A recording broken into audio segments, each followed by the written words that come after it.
ഇന്ന് മാസം കണ്ടാൽ നാളെ നമ്മൾ വൽ ഫജ്രി വലയാലിൻ നശ്ർ 10 രാത്രികളെ തൊട്ട് സത്യം ചെയ്യുന്നത് ഖുർആനിൽ പറയണല്ലോ.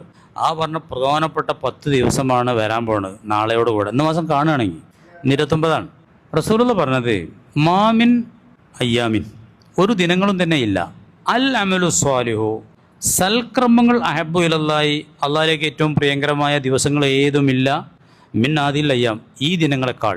ഈ ദിനങ്ങൾ പറഞ്ഞാൽ ഈ ഹജ്ജ് മാസത്തിൻ്റെ ആദ്യത്തെ 10 ദിവസം, അതിനേക്കാളും നല്ല ഒരു ദിവസങ്ങളും ഇല്ല എന്ന് പറഞ്ഞപ്പോൾ സ്വഹാബികൾ ചോദിച്ചു, വൽ ജിഹാദ് ഫി സബീലില്ലാ, അള്ളാഹിൻ്റെ മാർഗത്തിൽ യുദ്ധത്തിന് പോകണവർക്കും മറ്റു സമയത്തൊക്കെ ഈ മാസത്തിൽ ഈ നോമ്പ് കൊടുക്കണ കൂലിയൊന്നും കിട്ടൂല എന്നാണ് ചോദിക്കണം.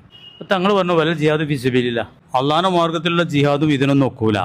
ഇല്ലാമൻ, ഒരുത്തന് ഖറജ ബി നഫ്സി വ മാലി, അവൻ തൻ്റെ ദേഹവും തൻ്റെ സമ്പത്തുമായിട്ട് യുദ്ധത്തിന് പോയി ഫലം യർജി ബി ഷൈഇൻ മിൻ ദാലിക, ഒന്നിട്ടും തിരിച്ചു വന്നില്ല. ഭയങ്കരമാണ് ഈ 10 ദിവസം. ഈ 10 ദിവസത്തിലുള്ള ഏറ്റവും പ്രധാനപ്പെട്ട അമല് ഏതന്നെയാണ്? ഉളിയത്ത് തന്നെയാണ്. അപ്പോൾ ഇതിനെ ചോദിക്കുന്നത് താടി മുഴിക്കാൻ പറ്റിയാണ്. ഈ 10 ദിവസം എന്ത് ചെയ്യരുത്? മുടിയൊന്നും എടുക്കരുത്, നഖം വെട്ടരുത്. ഞാർക്കെങ്കിലും വെട്ടണം ഇപ്പം തന്നെ വെട്ടിക്കോളിട്ടോ, ഒന്ന് വൈകുന്നേരമാണെങ്കിലും വെട്ടിക്കോളി. ഈ വെള്ളിയാഴ്ചയൊന്നും ചെയ്തിട്ടില്ലെങ്കിൽ ഉദയത്ത് കൂടുന്നോല്, ഉദയത്തിൽ കൂടുന്നോല് മാത്രം.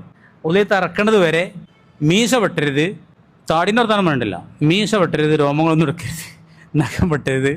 പിന്നെ താടിന്ന് പറഞ്ഞിട്ടില്ല, നമുക്ക് എരുമതിക്ക് മനസ്സിലായില്ലേ, അത്ര മതി. രക്തം വരെ എടുക്കരുത് എന്നാണ് പറഞ്ഞത്. അത്യാവശ്യം ഇല്ലെങ്കിൽ പല്ല് പറിക്കരുത്. പല്ല് വേദന ഒക്കെ ഉണ്ടാവില്ലേ, പല്ല് പറിക്കണം എന്ന് പറഞ്ഞാൽ അർജൻറ്റാണെങ്കിൽ പറിച്ചാൽ മതി, ഒരാഴ്ച കഴിഞ്ഞിട്ട് പറിച്ചാൽ മതി. അറിയണമെങ്കിൽ ഈ 10 കഴിഞ്ഞിട്ട് ഒളിയത്ത് ഇറക്കാൻ കരുതിയല്ലോ.